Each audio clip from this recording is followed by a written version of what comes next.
Shetani hufanya kazi leo kwenye kanisa sana, watu wamdharau Mungu katika utukufu wake, nguvu zake, na hata katika ibada. Yani siku hizi hakuna hata heshima za ibada, haipo. Watu wanamdharau Mungu mpaka kwa ibada. Yani anaweza kufika kanisani hapa muda anaotaka. Yani ibada inaanza saa 4. Tuliweka ibada inaanza saa 4. Saa 1 ile saa 2 tunaanza maombi ya kanisa, kuombea kanisa ili ibada ya saa 4 iwe na wingu la Mungu. Sasa tumekuacha hapo. Tumekwambia huje saa 4 tuanze ibada, lakini wewe unakuja saa 5, au unakuja ibada inaanza saa 4 kamili, wewe unakuja saa 4 na dakika 20 unaingia kanisani. Wewe unamheshimu Mungu, unamdharau Mungu. Watu wako hapa wanaabudu, watu wanasifu. Mungu ameshasimama kwenye sifa, wewe ndio unaingia na begi lako. Tunatoka nyumbani, ukiulizwa ulichelewa wapi? Nililala sana nikapitiliza. Kazini anawaigi sana, kule kuna rokoo kule ukichelewa tu basi kamshahara kanakatwa. Kwa hiyo watu wanaheshimu kamshahara kuliko kuheshimu Mungu.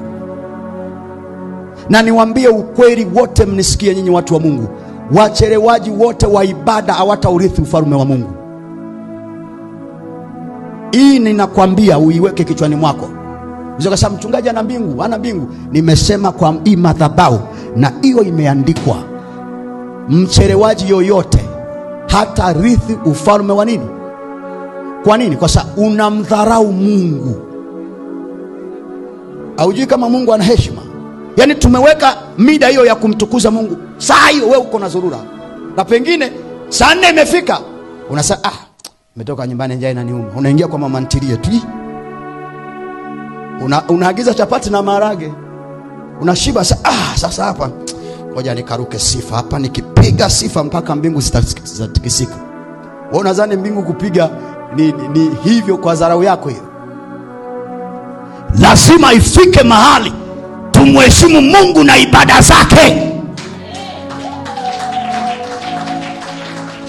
Yani utoke nyumbani kama umekimbizwa, unaangalia time, unasema Mungu atanielewaje nikichelewa? Sio unakuja kanisani unaona vya kawaida tu. Ukishaanza kuona hata ibada za kanisani kuja kawaida, ibada kawaida, unadharau katika kiwango kikubwa cha ajabu sana. Unajua zamani watu walikuwa hata kutokuja kanisani wanamtumia message mchungaji, samahani sitafika kanisani, nina tatizo fulani, naomba uniombee leo. Mchungaji nani huyo? Akija anaingia na koti lake hivi, kama alikuwepo siku ngapi hivi yuko kanisani, anakaa nyuma.